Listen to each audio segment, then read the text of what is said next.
Welcome to Mainland, your local regional television station. I'm Chrissy Small, and some of the stories coming up in today's news. Fluoride, heritage, cemetery, crematory, clean water river and ownership, plus a poi story.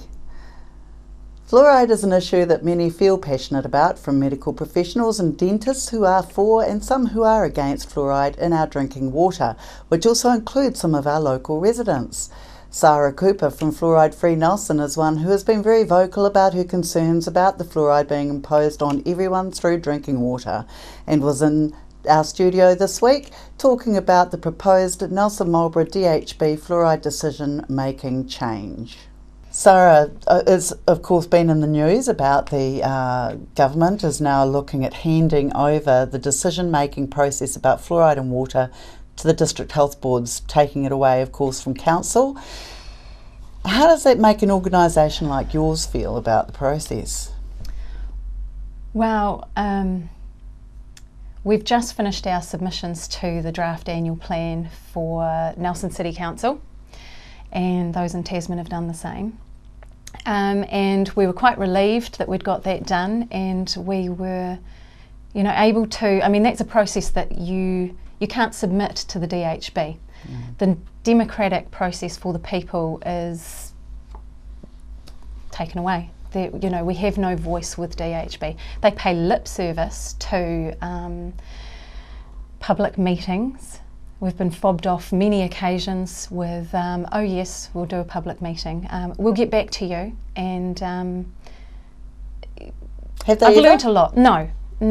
We've had one unofficial meeting out of many promises to have a public meeting with the people, and it's just gone nowhere. So it's really disappointing. Is this Dr. Beaglehole himself who's said this, or is this someone else in the district health board? He said that he would get the dental officer in charge of the schools programs to get in contact with us, because Fluoride Free Nelson and New Zealand are really passionate about. I'll just show this. Yeah. Child Smile. Don't know how the light's going to affect that. Yeah. Child Smile. It's an education program, because education is correct. Yeah. It doesn't squash anyone's freedom of choice to medicate themselves how they want to. So we are very pro-education. We are very much against water fluoridation, because tell us why. Tell us the key points about why you're so anti-water fluoridation. Your physiology is different to mine. What you eat on a day-to-day basis, breathe, sleep, what you ingest and how you behave is completely different to what I do. And so water fluoridation goes into everything. You water your garden with it, you shower with it, it goes out into the environment. So you're saying it's accumulative. So whatever that fluoridated water touches, it's not just it will be accumulative. Absorbed. It's it's accumulative, but it goes everywhere. So they're putting it into the water to treat cavities. Put it on a toothbrush in the form of toothpaste if you want to treat your teeth. Do not drink it, because that goes to our brain, that goes to our liver, that goes to our kidney disease, kidney failure. People are suffering from that. Terrible, absolutely catastrophic for them. It's a socio-economic issue for those people that can't afford to avoid it. It's ethically incorrect. We're talking about hexafluorosilicic acid, Salicylic acid. Sorry, that's all right. It's quite a mouthful. When it goes into the water, this is the one that they use to treat the water. So they say it's sour in taste and it has a pungent smell. It's produced as a precursor to aluminium trifluoride and synthetic cryolite. So that's good words, right? Yeah. But Real those scientific. that's industrial, right? Yeah. So they utilise this byproduct to put in water? So it's illegal to dump this product, but when you put it into the water, it's safe, is it? Apparently. Right. I mean, because it's in such microscopic amounts. They're saying it diluted, it's considered to be harmless, whereas concentrated. But it's a bioaccumulator. Yeah. Okay. So concentrated, it's corrosive, highly toxic, attacks skin in everyday use. But it is said to be diluted. So, I mean, it's harmless. Really, I mean, Dr. Beaglehole is misleading the public by saying all health authorities around the world support fluoridation. They don't. Most of the world does not fluoridate, including 97% of Western Europe, because it is not safe. Well, it's interesting here. The acid, when evaporated, releases hydrogen fluoride. So you think about being in the shower in fluoridated water, and you've got that hot steam coming off it. You're breathing it. Yep. And the chlorine also evaporates in that instance as well. And chlorine gas is not terribly flash either. Okay. So some might think that you've got a really good case here about being concerned about. I mean, at the end of the day, don't put treatments for people's bodies, for any part of the body, into our water. If 250 children need to get their teeth ripped out, treat them. That's 250 children out of 40,000 Nelsonians. When, there's far more of us that are getting affected, you've got to treat the actual issue. And the underlying issue here is education. So what do you suggest people should do about this? Wow. Do we? If it's up to the DHB, we've got voting coming up. Let's vote for the right people, quiz them, get involved in the voting process of your DHB and your council members properly, get in contact with Fluoride Free Nelson. Yeah. And basically, if you have the internet, go and search it up. Have a look at what this product is. We've hopefully got a slide that's going to pop up with the name that you can key into Facebook. Fluoride Free Nelson NZ is the Nelson page. Sure. But some may say, hang on, that's going to be biased towards anti-fluoridation. Oh no, this is about getting in contact with us to find out more. If you don't agree with water fluoridation, get in contact with us, see if there's something that you can help out with. What about those who are not sure, that are sitting on the fence, research, or they want to believe that the question, See, a lot of people will say the District Health Board won't do anything that will jeopardise our health, and that's what most people will probably I find that really thinking. Interesting, because they used to promote smoking as something that would look after our health. Do you have any examples of that? Well, yes, my mother was a nurse and was told at Auckland Hospital that smoking would keep her healthy. So she started smoking? Yeah. Interesting, isn't it? So they do tell us to do things that are not good for our health. But we kind of hope that they've become a bit more aware and that they're a bit more onto it these days. Well, whatever Gluckman or the science advisor at the top is telling them to do is what they will do, because that's their mandate. And so this is, we see this as water fluoridation, mandatory water fluoridation by stealth, really. Okay. Nelson Marlborough DHB were unable to have someone talk to us concerning the proposed change, but sent us a media statement saying they welcome the announcement by Ministers Coleman and Dunn regarding the proposed legislative changes that will allow district health boards to decide whether a region's water is fluoridated. Nelson Marlborough District Health Board CEO Chris Fleming said that this dental decay is an important public health issue with significant ethnic and socio-economic health inequalities relating to both oral health status and access to our regional dental health services. This is why the Nelson Marlborough District Health Board formally adopted a position statement on community water fluoridation in 2015. He said that every year 250 local children have teeth surgically removed under general anaesthesia. Mr Fleming said that obviously a legislative process needs to occur, but this is very encouraging news.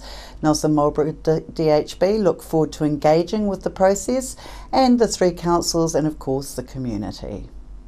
Nelson City Council is apparently going all out for Heritage Week, which kicks off this weekend. But to get someone to speak to us about it all seems as impossible as pulling teeth from a chicken. So we will tell you some of what we understand is going on. Heading down to the refinery in Halifax Street, you'll find an awesome photographic display titled Picturing the Prow by 11 young photographers from around the region. The images were from over 60 images judged by blind judges, who aren't blind by the way, from the Youth Council, who held workshops for youth beforehand to increase their skills in photography. New history and panels celebrating Nelson's peace movement will be unveiled at the Peace Grove on Saturday the 23rd of April at 12 p.m. behind Miyazu Gardens as part of Heritage Week, which runs from the 16th of April until the 24th of April. For the full program, you can visit the Nelson City Council's website, nelson.govt.nz. Council has been discussing the crematorium recently, and it seems there could be a bit more to this issue than at first meets the eye. Concerned Nelson ratepayer Steve Cross has some information concerning the crematorium that he felt we should be aware of. Steve, the big question, do you think we as Nelson residents need to own the crematorium? Actually, no, I don't think we do. And we're actually a little bit of an outlier in terms of most councils in New Zealand. So there's only 15 councils now in New Zealand that own crematoriums out of 52 councils. So the norm is that councils don't run these anymore. And I'd say it's probably a bit like some of the old things that councils used to run. You know, they used to run gasworks and things like that. And in fact, I remember when I started work over in Blenheim, they actually used to run an appliance store out of the council building, and no one would think that was sort of a right thing to do now. And crematoria are just going much the same way, really, that they might have had a reason at one stage, but they don't anymore. We've had Councillor Rainey say in council meeting there that we should offer Nelson residents choice. Yeah, and I guess I'd argue about that and say, well, there's a lot of things we don't have choice with. And I was thinking the other day, we have one dry cleaner in Nelson now, so we don't have choice for a dry cleaner other than one. And that doesn't mean that council should go and start a dry cleaning business. Sure. Though some of the prices, sometimes I wonder. How about what are the stats? I see. What are the stats on the crematorium? Who's using it? Like we've had a program about pets using it, people using it. Where are people coming from? Can you tell us a little bit more? So that's really interesting. The stats show that 72% of the cremations done are for pets and animals at the moment. So actually, it's mainly primarily used for pets and animals. Of the human cremations that are done, 52% are for just one funeral home in Nelson. So really, ratepayers are running this facility on behalf of a private business. And 22% of the cremations are for actually West Coast funeral directors. So we're getting a lot of usage from there, and I guess it's because it's cheap. Yep. So they're coming here to the cheapest one, and we're effectively offering a subsidised service for a whole lot of West Coast people. So I mean, what you're saying there is that we're basically we're subsidising. Nelson ratepayers are subsidising a commercial business. Yep. They're subsidising out of towners that pay no rates towards here. Are we subsidising pets? Because I've heard that pets were actually making money. Well, I don't think anyone knows for sure. So when we look at the papers, I don't think council actually knows whether they're making money or losing money on the pet side of it. It just seems to be one of those things that's evolved. But again, there is private businesses offering that service, so there's no real reason why council should be doing it. And the fact is that the crematorium as a whole loses money, and in fact there's a lot of money to be spent there soon, and none of that is going to get recovered through the fees. That's right. I mean, it's coming up for a major upgrade, and I've talked to some sources in the industry, and they're saying a lot of that's around the emissions. So I must check that with council, but that's what I've been told. Yeah. Do you know any more about the upgrade that needs to be done? Well, all I know is it's a relining of the main cremator. So they've actually got two out there that they use, but the main one needs relining, and that's I think it's a budgeted cost of $120,000. But there's nothing in the financials that I've seen that indicates that that cost will be recovered. So it's just another capital cost on ratepayers for what is essentially a non-essential facility now. Sure. And you talked about pricing before. How do we compare with prices? Yeah, so Nelson prices are the lowest in the country. They're just on a par with, there's only one other price that's the same, which is Tauranga, but everyone else significantly higher. So what sort of price? Well, the current price in Nelson's $500, and for instance, if you look at the other end, Dunedin $855. So we're significantly lower than what other areas are charging. And you take that $855 as basically breaking even, or it's hard to know, but it probably is more a commercial rate. Where someone's taken a view of making sure that they are recovering all their costs. Yep. Yeah. And the other issue with the crematorium that I found is that it's been conducted in publicly excluded business.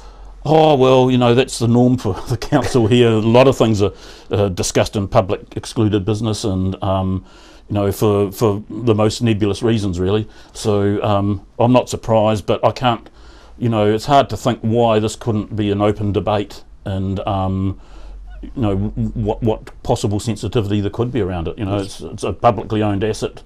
We should be able to discuss it in public. Sure. I mean, we own it, we're subsidising it, but we're not allowed to know what's going on about it. Yeah, absolutely.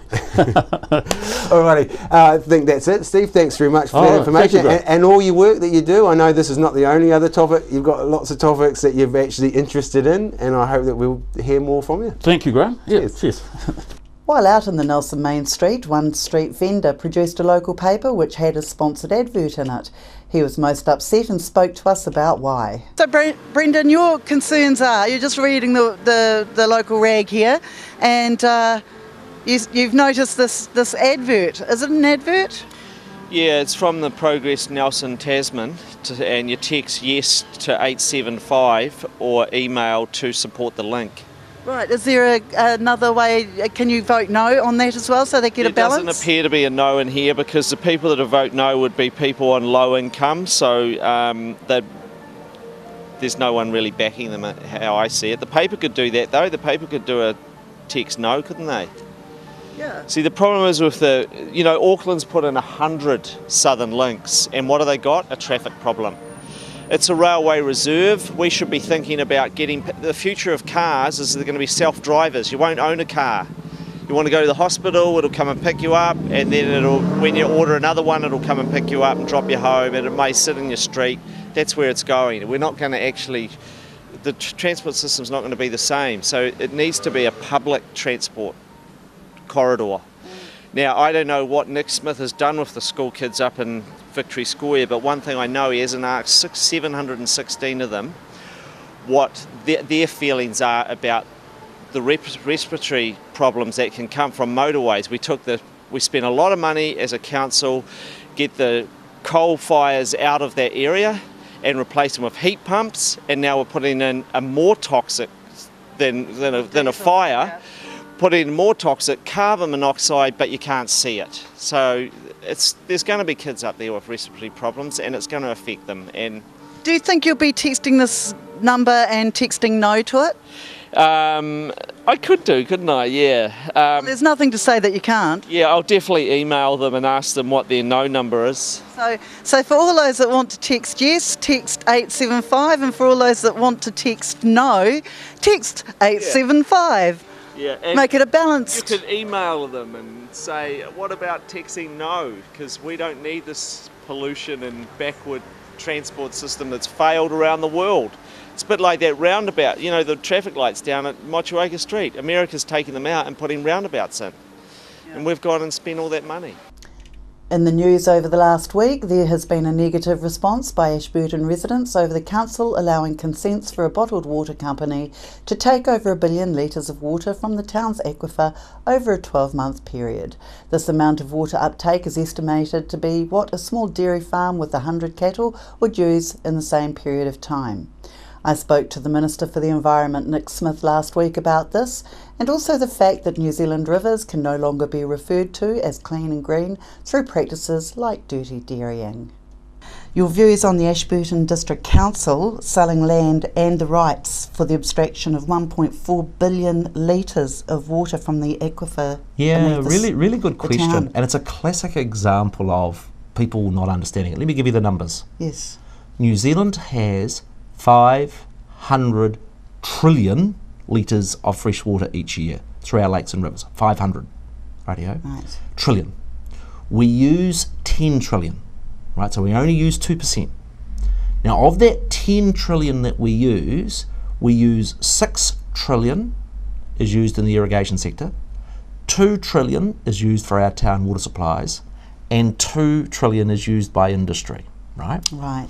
So when someone says there's a billion litres of water being used in a water treatment plant, isn't that awful? It does sound, but actually it's not 0.1%, it's not 0.01%, it's not even 0.001%. It is diddly squat. It's like saying, oh, we're going to solve Nelson's traffic problems by banning those bikes. So all those bikes that are causing the traffic jams. And you'd say to me, Nick, get off the grass. You know, that's a bit silly. And that's what this drinking water issue. Yeah, that's right. And look, we've got a local company that started up, 3 blokes. Yes. They got redundant from Solid Energy. They've moved to Nelson. They've set up a water bottling company. Now, the amount of water that they use in Nelson is so infinitesimally small. And they're running a great business. They're employing 20, 25 people. They're taking water, they're putting it in a bottle, and they're exporting it to the world. And I remind you again of that basic point.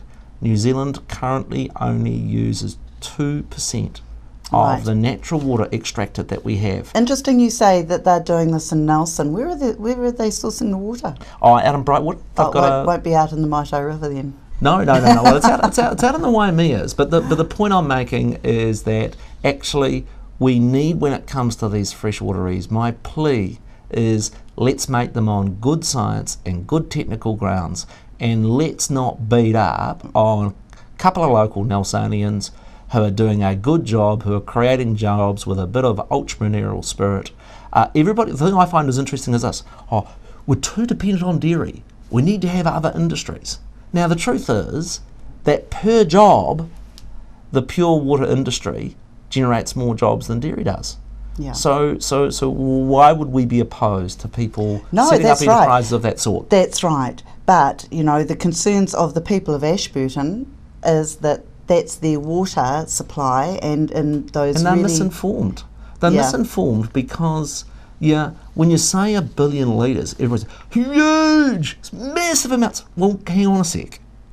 In Canterbury, the amount of water that's taken for bottling by that one plant Yeah. is less than pretty much every irrigation farmed in that district, many of which have got different ownership. Some of them are owned by overseas people as well. Right. And that you could shut down every bottling plant in Canterbury and Nelson in the whole country, and it would not make one squat of difference. Now, 1.4 billion litres is described as being equivalent to one small dairy farm with a herd of 100 cows. That's what we read in the And New media. Zealand's got 10,000 farms. Yeah. So, okay. So we're looking at that's at least 10 billion litres of water just there in those farms, which means that dairying is using a lot of resource, really. But let me come back to those numbers for you. Yes. New Zealand's got 500 trillion litres of why water. do we have hang droughts? on a sec.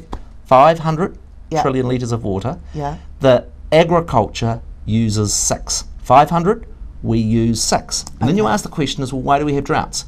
And that's because it doesn't rain consistently. New Zealand has a problem in a number of areas for small periods of the year, and well, the smart thing to do is, if you saw those numbers, you would say, well, actually not short of water. What we should do is store some of it when it's raining and we've got plenty, and use that for production. We don't have a shortage of water. We have a shortage of water in particular places at particular times of the year, and the smart way to resolve it is to store some, just as is proposed with the Waimea Dam in Nelson, just as is proposed with schemes in Canterbury. Okay. After the break, we'll bring you the latest weather update and some events and happenings coming up from around the region. We're the team at JCar, right here in Nelson, 120 Hardy Street. Our shop is full of electronic items, including security alarm systems, electronic components, solar and power. Electronics, toys.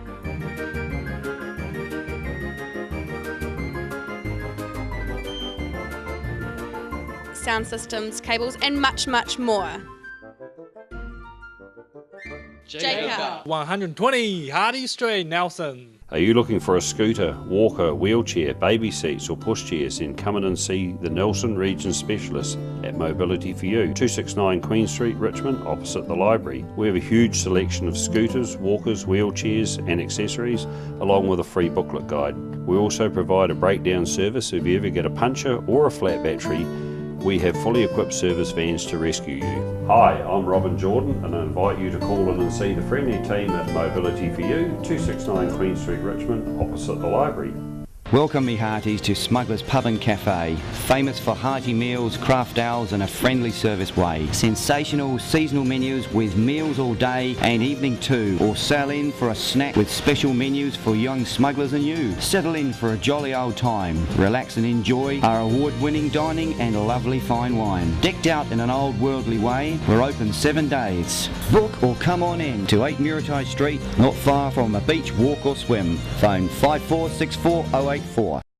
Why would you want to pay as much as $1,000 for a single bed mattress when you can buy a high quality locally made mattress like this for as little as $220? And a queen size mattress could cost you in excess of $3,000, but at Nelson Beds you could have a mattress like this as low as $425. So why would you go out and spend a fortune on your child's bedroom when you can come to Nelson Beds and buy a complete single mattress and base set, a 7-drawer Scotch chest, a headboard and a 3-drawer bedside cabinet for as little as $979? So call and discuss our custom manufacturing options and local after sales service at Nelson Beds, Nelson's only bedding manufacturer.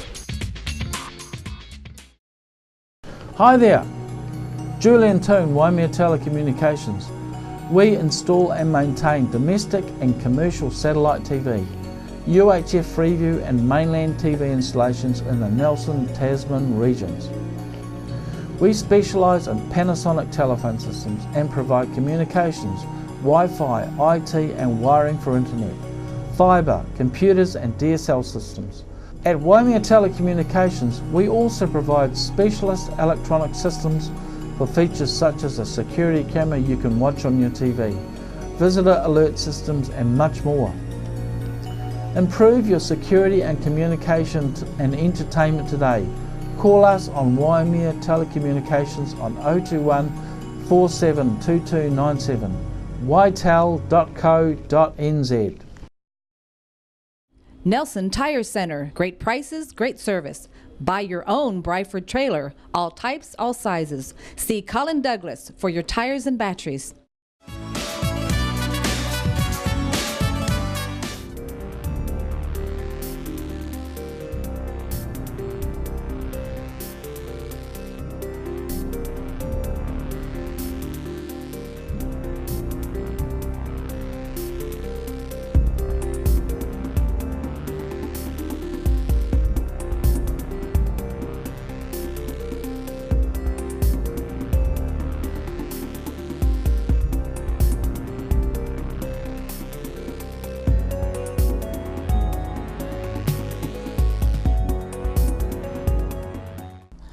On behalf of the team here at Mainland Television News, thank you for joining us, and we'll bring you the latest news and events coming up from around the region again tomorrow.